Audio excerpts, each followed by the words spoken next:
Normandy, D-Day. Operation Overlord, the events of June 6th, 1944. In a few days, it will be the 75th anniversary of Normandy. This first piece is about the beaches of Normandy, is in a subset of a piece that was shared with me by a friend on Friday. I don't know its origin.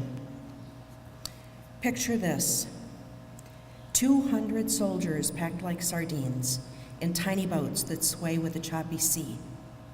This is Company A, Able Company of the 11th Infantry Regiment. Most are in their early 20s and barely into manhood, yet men they must be on this day. Long before they land, they are already fighting fear and the worst seasickness any of them has ever known. They lift their heads above the sides.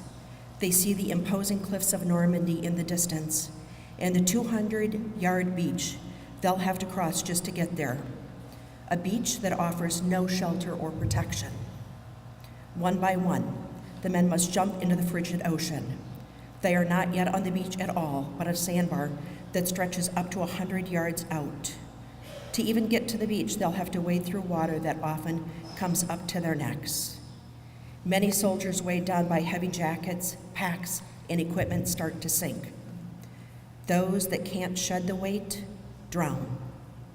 Those that can come up gasping for air, only to be greeted by storms of bullets. From the cliffs, German machine guns pepper the ocean. Some of Able Company advance. One pair of boots makes it to dry land, then the second, and then the third. They are the first wave, and they know what's expected of them, what's required, what's at stake. They are the first liberators to step onto the shore, the first free men to set foot on the beaches of Normandy, France. In the meantime, they have much work to do. Medics do what they can to care for the wounded, pulling anyone who might still be alive in the ocean.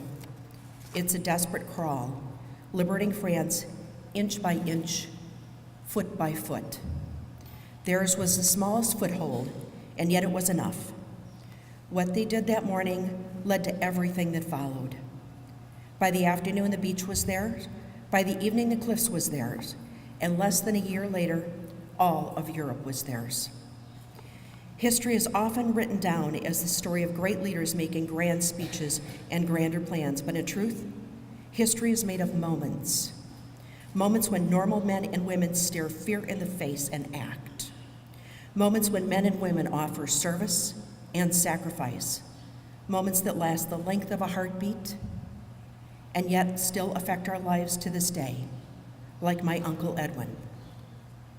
Today we remember the men and women who couldn't tell their stories afterwards. Good afternoon. My name is Janelle Rice. As you heard, I was a simulator technician on the F-111. I maintained a computer that was a little bit larger than this fire station and did aircrew training on the F-111. I also worked with the instructor pilot to do aircrew training, unless we were under NATO exercise, and then I worked in the command post. I was assigned as my second base in England, and at that time I had a NATO top secret clearance.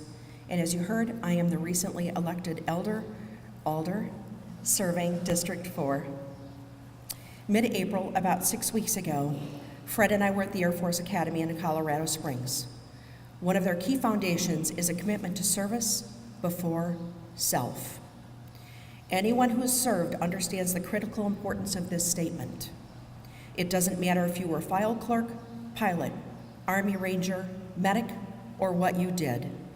We all understood that every one of our jobs mattered, every one of us relied on the others, and others were depending on us to do our job correctly and to the best of our ability. Teamwork was the job. Not doing your job correctly could have devastating effects. We also made sacrifices to serve.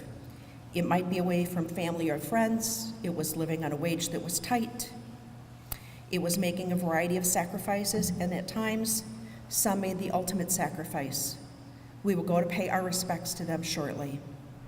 It's a great honor to be here today in the memory of our fallen comrades And let us not forget those that have served in this country for the honor they have given us and the opportunities of freedom.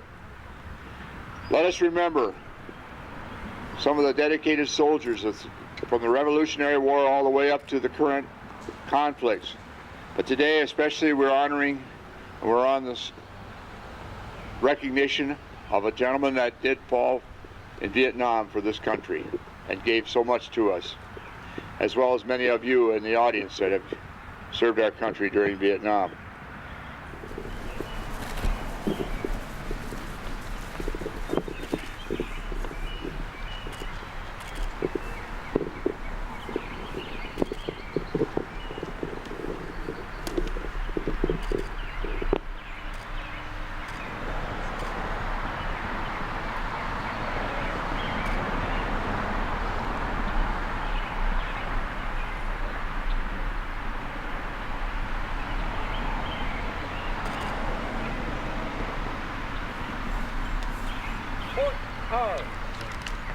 Prepare to fire. Aim, fire. Aim, fire. Aim, fire. Port R. Present R.